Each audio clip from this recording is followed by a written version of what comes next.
Luk je u većini kuhinja osnovna namirnica.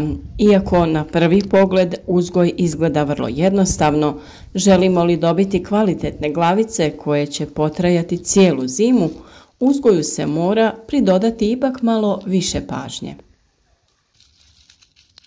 Luk se može uzgajati iz sjemena i iz lučica. Lučice koje se koriste za uzgoj luka uzgojene su zapravo godinu ranije iz sjemena. Ovaj oblik uzgoja luka je najčešći, a dostupnost lučica pakiranih u mrežicama omogućava jednostavan uzgoj. Ponuda u vrtnim centrima je velika, ali se sve nažalost svodi na žuti, dubičasti i luk srebrenac. Kao bolja ponuda navode se plosnati i okrugli žuti luk. Jeste li se ikad zapitali koja je to zapravo sorta luka? Na deklaracijama najčešće piše samo lučica luka, a upravo je sorta ta koja diktira način uzgoja, konzumacije, ali i skladištenje te dugotrajnost. Tokom sezone dosta vas nam piše kako nikako ne uspijevate dobiti lijepe, pravilne i velike glavice luka, a kupili ste zamamno lijepe lukovice. Ili kako ste sve po pravilu napravili da luk traje bar do zime, a on je počeo trunuti već krajem septembra. Upravo su to stvari koje diktira sorta i način uzgoja. Upravo takve pojave možete preduhitriti uzgojem vlastitih lučica. Naime, odabirom sjemena određene sorte tačno ćete znati kako postupati prilikom uzgoja. Da, taj postupak iziskuje malo više vremena, ali na taj ćete način biti sigurni šta u stvari uzgajate. Zbog dugog vremena vegetacije prve ćete godine dobiti mladi luk koji će se razviti u lučice, a tek sljedeće godine te iste lučice moći ćete uzgojiti za glavice. Kada se u vašem vrtu pojave cvjetovi luka, pustite ih da skroz procvjetaju, a nakon toga da se i dobro osuše. Tada ih uberite i spremite sjeme za uzgoj lučica. Sjeme luka je crne boje i dosta je sitno. Spremite ga u neko platno ili papir na suho i tamno mjesto sve do korištenja. Sjetvu luka, to jest sjemena luka, započinjemo već krajem januara i u februaru. Kao što vidite, mi smo to radili dok je ovo svo zelenilo bilo još uvijek u našem plasteniku. S obzirom da sjeme dosta sporo klija, možete ga na 24 sata prije sjetve namočiti u mlakoj vodi ili u čaju od kamilice, kako bi se potaknula klijavost.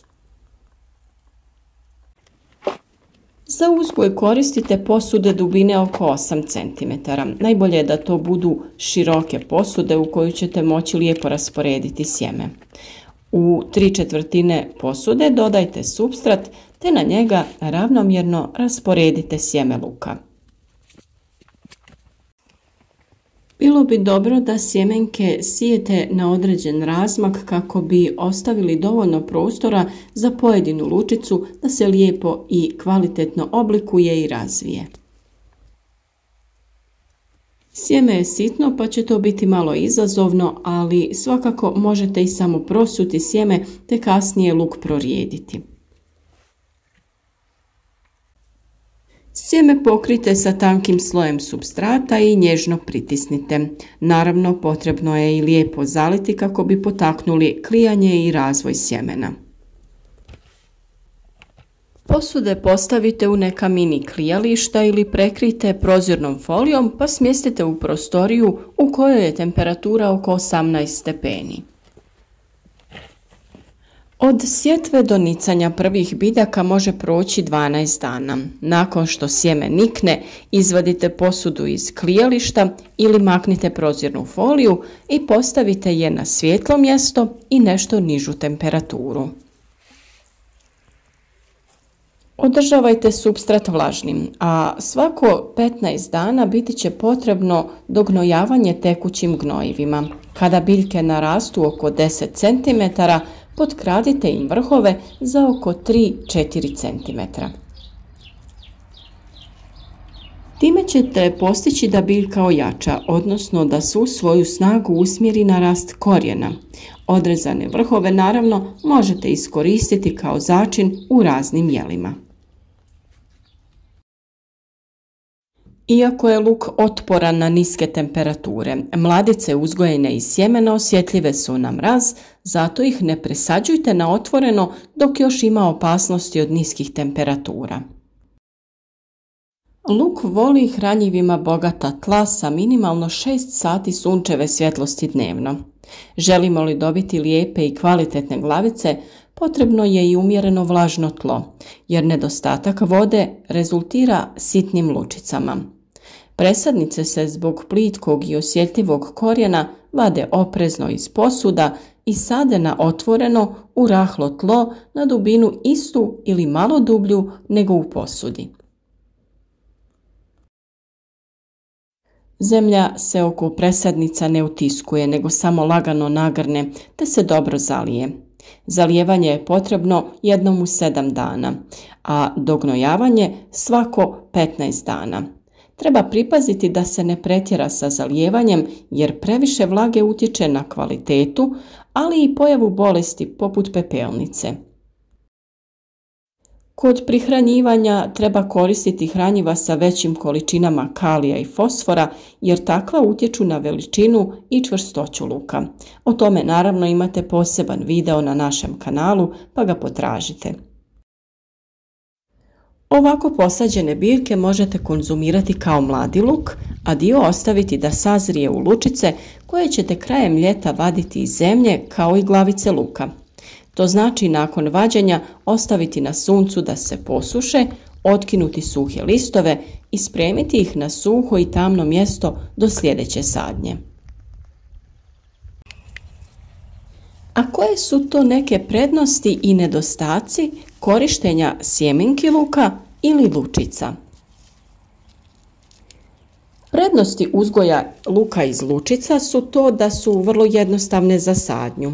Mogu se saditi u proljeće kada se tlo odmrzne, a i više je trenutačnog zadovoljstva kao vrtlara kada vidite da se novi rast brzo događa. No tu su i neki nedostaci. Mnogo je skuplje za kupnju, ne skladišti se dobro preko zime i mora se iskoristiti dosta brzo. Visok rizik je od cvjetanja i proizvodnje sjemena umjesto uzgoja velike lukovice luka. Manja je vjerovatnost da ćete znati u kakvom je stanju uzgojen luk, jer ne znate da li je uzgojena lučica organski, da li su korištene neke hemikalije ili pesticidi. A prednosti uzgoja luka iz sjemena su to što je sjeme naravno jeftinije za kupiti. Može se posijati u bilo koje vrijeme jer im ne smeta hladnoća. Nema rizika od cvjetanja jer biljka ulaže svu energiju u uzgoj velikih lukovica luka. Luk se može malo duže čuvati nakon što je izvađen, a možete biti mirni jer znate da ste svoj luk uzgojili u 100% organskom okruženju. Postoji nekoliko nedostataka kod uzgoja luka iz sjemena. Možda je to malo zastrašujuće jer ne znate šta da očekujete, a i potrebno je više vremena da se vidi rast i napredak luka.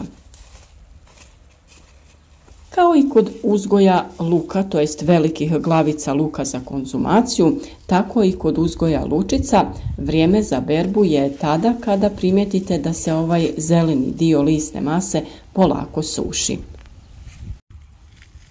Izvadite ih iz zemlje i ostavite da se taj dio potpuno posuši te ga tada uklonite. Lučice je onda potrebno spremiti na neko tamno i hladno mjesto gdje će one stajati dok ne bude vrijeme za njihovu sadnju. Vjerujem da svi mi tražimo način za uštedu, ali i načine da uzgojimo organske biljke u našem vrtu. Na ovaj način uzgojem luka iz sjemena znate da je vaš luk rastao u vašim vlastitim organskim uslovima, od sjemena do luka, a ne djelimično rastao negdje drugo gdje nemamo pojma kakvo je tlo korišteno za njegov uzgoj i kakvi dodatni preparati. Nadamo se da ovaj postupak neće biti zastrašujuć za vas koji niste do sada probali uzgojiti luk iz sjemena i da ćete to isprobati u vlastitom vrtu. Na našem kanalu naravno imate sve savjete kako uzgojiti kvalitetan luk, na koji način ga u pravo vrijeme prihraniti kako bi on bio krupan i otporan. Imate naravno i video savjete kako ga skladištiti i što duže očuvati zdravim tokom skladištenja. Vjerujem da su ovo sve razlozi da se i dalje družite s nama, da redovno pratite naše video savjete za koje se trudimo da dođu u pravo vrijeme kada su vama potrebni. Podržite naš rad tako što ćete ostaviti like na ovaj video koji vam je bio koristan i mislite da bi mogao i drugima biti od pomoći, podijelite na vašim društvenim mrežama i naravno, ako do sada niste, zapratite naš kanal jer svaki dan objavljujemo novi koristan video. Pored znaka subscribe je i znak malog zvonca, ako na njega kliknete, svaki dan ćete dobiti obavijest o novom videu kako bi bili u toku sa radovima.